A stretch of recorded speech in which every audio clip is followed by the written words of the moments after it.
I'm Kippi from KippiAtHome.com. Welcome to my home and my channel. Tonight we're going to be making a beautiful wreath you can use all through Christmas, then through winter, just by changing the bow. So let's get to it.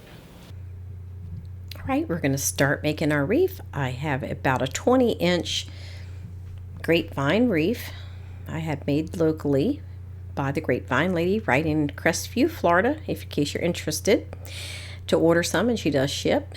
I'm pulling these apart off this bush because they're just too thick and too much, and I can manipulate and place them exactly where I want them if they're in smaller pieces, and that always looks better, and you kind of move, and I'll also add other greenery in with it, so I would have more opportunity to mix and match with the greenery, because this wreath is going to be about greenery.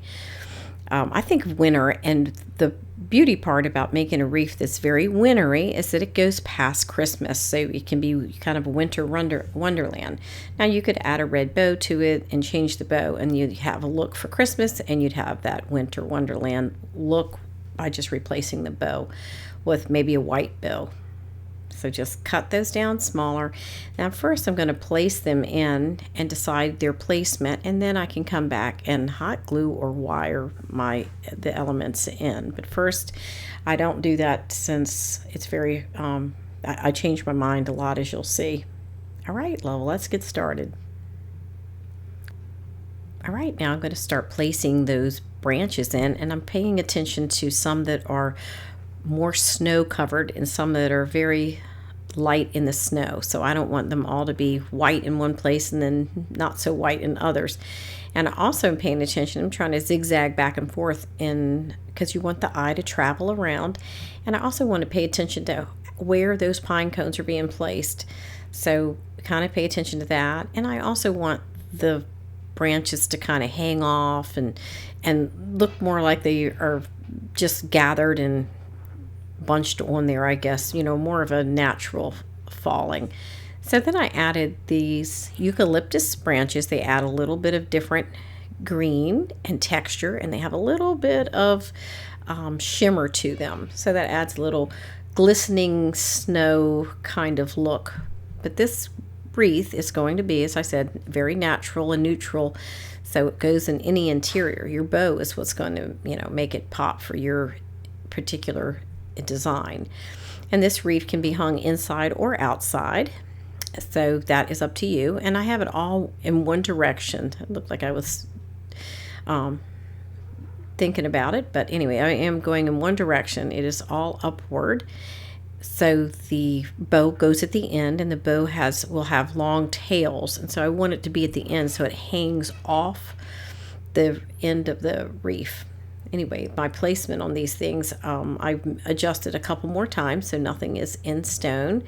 So now I'm going to add these little glittery beads, just white, kind of move them around. So, maybe bend them a little bit and, make it your own. So this is not a hard, fast rule on these by any means. Okay, I'm working on my placement a little bit, making sure those pine cones are zigzagging back and forth. I'm adding a little bit more greenery. I want to also make sure that it goes, hangs off, so to speak, in the middle and off the edges. So it makes a little larger look there. So it's not just all on the wreath, but some hanging off both ways. Keep adding and moving things around, and once you're satisfied, then you can pick it up, make sure you like it when you're holding it up, and then add your glue or wire, however you want to secure it to the wreath form. Okay, I'm going to start cutting my pieces for my ribbon. I decided to use 3 different color ribbons, and some are 2.5 inches wide, and the other one is like 1.5 inches wide. So it doesn't matter, but if you only have more narrow ribbons, then you'll have to use more of them. So this sheer ribbon, I added an extra one because it's sheer, and it's not as wide. So I'm just cutting them about 27 inches long, and I'm just using the first one that I cut, and I measured as my ruler, so to speak, for my other pieces. So I'm going to cut them, and then after I cut them, I'm going to measure down about 7 inches. And I'm kind of bend them over because these are wired ribbons, and you'll see that it's just easier to do to form the bow. Okay, we're all set now. All my ribbons are cut at 27 inches. I have them folded over at 7, and now I'm going to start assembling my bow. So I'll start about, and I'm keeping all of my ribbons face down the entire time. All the bows, tails will face towards me, and I'm using those tails as a guide. So after I do make my first loop in my hand, I use the tail as the guide to put the rest of them in my hand to pinch.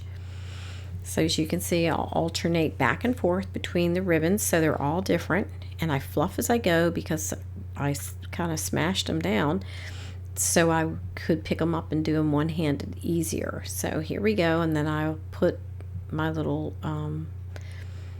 piece of pipe cleaner on them after I've got them all in my hand how I want them. But it's just a very important note is if you don't want a really big bow, you need to adjust the size of that those loops and the length of the ribbon, because you don't want to waste ribbon. So I started out with 27. That makes a pretty big bow, so you might want to do something different. A 7-inch loop is pretty big as well. So you can practice on one piece of ribbon before you even cut it and see how big you want the loops to be, and then let that be your guide.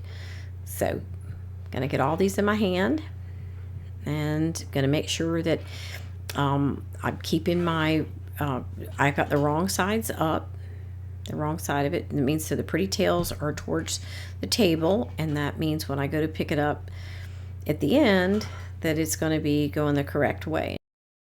All right, so once you get them all in your hand and you're kind of trying to make sure, and I use the one before that's in my hand to see where I line up the end of that short tail, and that tells me that I'm doing my little scrunchel. Do you see how that is? It all in the same spot. So once I've got them all in my hand, all squished together and scrunched together in the same spot, I grab that pipe cleaner, and I always fold it in half before I get going because I'm doing this with one hand, and that tells me where the middle is. It makes it so much easier. I wrap it around, and I love the pipe cleaner, by the way. I mean, some people, I can use wire, I can use anything, but I really like the pipe cleaner. So I'm going to hold it, and then I'm as tight as I can, and then I'm going to twist with the bow, not with the pipe cleaner. So give it a few good twists and make sure it's tight, tight, tight. Open the pipe cleaner up because that's how you're going to attach the bow to your wreath, and then start fluffing. So fluff it on, sit it out on the table and fluff it, and get all those tails going the correct way, because I don't want to see the wrong side of the pretty ribbons. Now on the sheer one that is silver, it doesn't have a right or a wrong. That makes it super easy. But the white one definitely has a wrong side, and the moose pattern has a wrong side. So I need to get all those going the same way. And once I put it on the wreath, I'll fluff it some more, to kind of move things around to where I want them to be for color and size and shape and all that. It'll be easy. It's much easier once it's on the wreath to see where you want everything to end up. Next, I'd like to do a little trim on the tails, and you can trim them and make what I call these little snake tongues. They make like a chevron, but you have to make sure you go in the right way. Sometimes I cut them wrong and I have to go back and fix it. And then sometimes I cut them diagonally and I mix it up. So whatever you like. These take another, couple seconds, but I really like the look. Gonna adjust the bow after I get it attached to the grapevine wreath, and I'm gonna go right into the wreath itself. The mechanics of it will be hidden behind the bow itself. So I'm just kind of bringing it out to the side because it's impossible to do it underneath it. You can't even see it, so it'll hide itself. And then I'll fluff some more, and then I'll hold it up, make sure I like it, and once I hang it up, I will probably fluff it some more. So I move the loops and the tails just exactly where I want them. And like I told you before, that you could put a red bow on there, and it would scream Christmas, and it would be really pretty. Green and red are so beautiful together. But I'm doing kind of a rustic farmhouse look, and I thought I would go for the moose. They also, I did some ornaments that have moose on them, and you'll see that. I can actually link that in the description below, and you can take a look at those. They're amazing. I did this Dollar Tree ornament makeover, and it's really cool. Now I want to fill in this willow basket. I need to fill it up a little bit. It is really deep, so if I put floral in there, they're just going to sink to the bottom. So I'm just going to cut a few pieces and put them in there. I'm using my kitchen serrated knife from my kitchen, and going to just fit those pieces in there. And once I have them in there, then I can start adding my greenery. And I decided I wanted something a little bit different. So it's somewhat the same, I want to coordinate. But I wanted to put this on my blanket ladder that I asked my husband to make.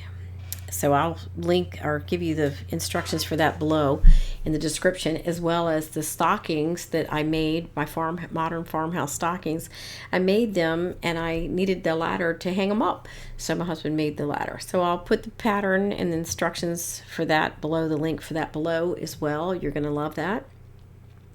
So I'm going to put this in here, and what I'm trying to achieve is that I have a line that the eye is going to follow from the taller side to some of the greenery drooping over the basket on the other side. This is a really long basket, so I don't want to actually add a whole lot of height to it because it's already tall, and I want it to be on that ladder, and it's just like to add a little greenery to the ladder.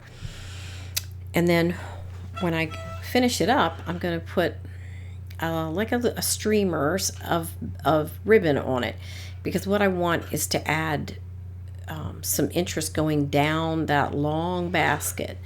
So that's what I'm trying to achieve here, and just something very easy.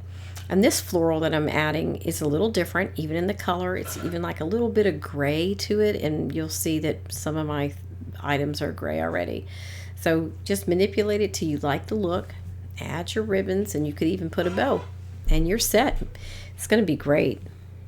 I can't wait to see it installed. All right, guys, that was fun. Glad you stuck with me through the whole thing. Well, anyway, I have my wreath hung and my little willow basket ready to go for Christmas.